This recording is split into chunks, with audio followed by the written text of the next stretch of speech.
Asalaamu calaykum asxaabta waa idin salaamay meel walbaa joogtaan waa walaashin Sinaa channelka aad daawanaysaana waa Sinaa Official waa mar kale iyo barnaamijkii aan kaga hadli jiray dadka guulaha gaara fiidiyowgan waxaan kaga hadli doonaa Latifa Anaadi la socod wanaagsan fadlan fiidiyowgan haddii aad ka heshid like garee siina share garee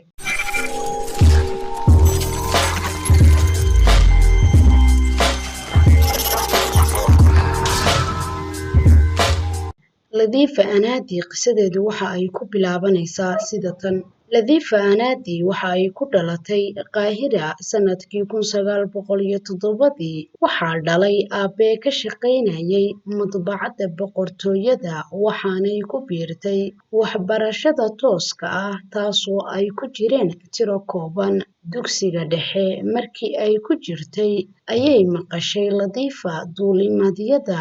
arrintaas oo waaga ahayd wax cusub ayaa maankeeda qabsaday ilaa ay go'aansatay in ay ka dhabayso sanadkii 1932 waxaa la aasaasay dugsiga duulimaadka Masar ee laga furay Almada kadibna halkaas ayay ka gashay Latifa laakiin si ay hawshaasi ugu suurto gasho waxaa qasab ahayd in ay baadhaan 2 askari oo booliis ah oo ay soo hubiyaan in ehelkeedu u oggol yahay iyo in ay iska bixin karto lacagta lagu dhiganayo Latifa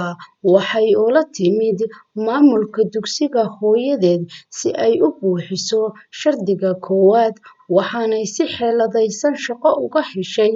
dugsiga oo ay xogahayn u noqotay si ay isaga bixin karto lacagta arrintaas aabaheed waxba kama ogeyn in ay dugsigaas gashay Latifa waxay toddobaadkii geli jirtay 2 xisaabood ilaa ay qaadatay 67 saacadood oo tababar ah oo ay bareen macallimiin Masaari iyo shisheeye ahi sanadkii 1933 ayay Latifa heshay ruqsaddii duulimaadka sidaas ayayna ku noqotay haweeneydii u horeysay Masar ee ruqsadda heshay iyo gabadhii labaad ee dunida waxaa ka horeysay gabadh Maraykan ah oo lagu magacaabi jiray Emily Hardy oo kaligeed diyaaradda duulin jirtay waxay Latifa noqotay qofka 34aad ee ruqsadda ka qaata dalka Masar bishii Diseembar sanadkii 1933 waxaa tartan duulimaadka dheereeye ah lagu qabtay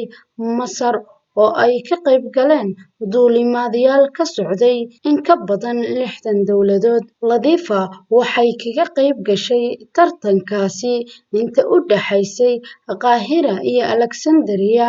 dadkii oo dhanna waxay kaga yaabisay in ay noqotay qofkii ugu horeeyay ee gaaray goobtii loo tartamayay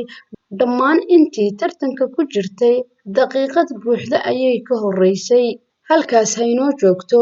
Latifa Anaadi intaan qaybta dambe ku kulmayno daawade haddii ay tahay markii ugu horeysay ee aad soo booqatay channelka fadlan subscribe dheh gambaleelkana furo fiidiyowga haddii aad ka heshay like garee siina share garee aad ayaad u mahadsantihiin